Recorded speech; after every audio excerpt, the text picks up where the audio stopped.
Trump അമേരിക്കയുടെ പ്രസിഡന്റായി വരുന്നതോടെ എന്തു സംഭവിക്കും?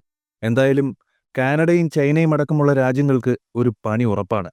അത് അദ്ദേഹത്തിന്റെ പ്രഖ്യാപനങ്ങളിൽ നിന്ന് തന്നെ വ്യക്തമാണ്.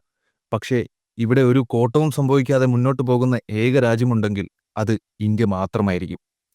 പ്രധാനമന്ത്രി നരേന്ദ്രമോദിയുമായുള്ള അടുത്ത സൗഹൃദം മാത്രമല്ല അതിന് കാരണം.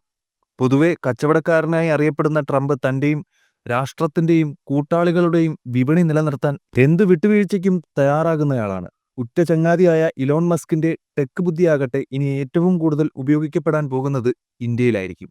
അതുകൊണ്ട് തന്നെ ഇന്ത്യക്കെതിരെ യാതൊരു നടപടിക്കും ട്രംപ് ഒരുങ്ങില്ലെന്ന് ഉറപ്പാണ്. അപ്പോഴാണ് അമേരിക്കൻ പ്രസിഡന്റായി ഡൊണാൾഡ് ട്രംപ് അധികാരമേറ്റെടുക്കുന്നതോടെ അമേരിക്കൻ ചരിത്രത്തിലെ ഏറ്റവും വലിയ നാടുകടത്തലിന് അരങ്ങൊരുങ്ങുമെന്നുള്ള വാർത്തകൾ പുറത്തുവരുന്നത്. രേഖകൾ ഇല്ലാത്തതിനാൽ നാടുകടത്താനായി US immigration and customs enforcement തയ്യാറാക്കിയ പട്ടികയിൽ ഉൾപ്പെട്ടിരിക്കുന്നത് 1.5 ദശലക്ഷം പേരാണ്. അവരിൽ 18,000 പേരോളം ഇന്ത്യക്കാരാണ്. അടുത്ത വർഷം ജനുവരി 26-നാണ് ട്രംപ് അധികാരമേൽക്കുന്നത്. അമേരിക്കൻ കണക്കുകൾ പ്രകാരം അനധികൃത കുടിയേറ്റക്കാരുടെ പട്ടികയിൽ മെക്സിക്കോയ്ക്കും എൽ സാൽവദോറിനും പിന്നിലായുള്ളത് ഇന്ത്യയാണ്. ഇന്ത്യയിൽ നിന്നുള്ളത് ഏകദേശം 7,25,000 അനധികൃത കുടിയേറ്റക്കാരാണ്.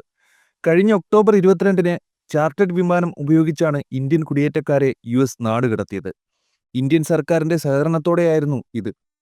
ഇപ്പോൾ US-ലുള്ള ഇന്ത്യൻ കുടിയേറ്റക്കാർ രേഖകൾ ശരിയാക്കാൻ പാടുപെടുകയാണ്. വർഷങ്ങളോളമാണ് ഇവർ ICE ക്ലിയറൻസിനായി കാത്തിരിക്കുന്നത്. കഴിഞ്ഞ 3 വർഷങ്ങളിലായി 90,000 ഇന്ത്യക്കാരാണ് അനധികൃതമായി US അതിർത്തി കടക്കാൻ ശ്രമിച്ചതിന് പിടിയിലായതെന്നുള്ളതും കണക്കിലുണ്ട്. പക്ഷേ ഇന്ത്യക്കാർ ഇത്രയധികം ഉള്ളതുകൊണ്ട് ഇങ്ങനെ ഒരു നടപടിയിൽ നിന്നും ട്രംപ് ഭരണകൂടം പിന്മാറുമെന്നും ചർച്ചകൾ ഉടലെടുക്കുന്നുണ്ട്.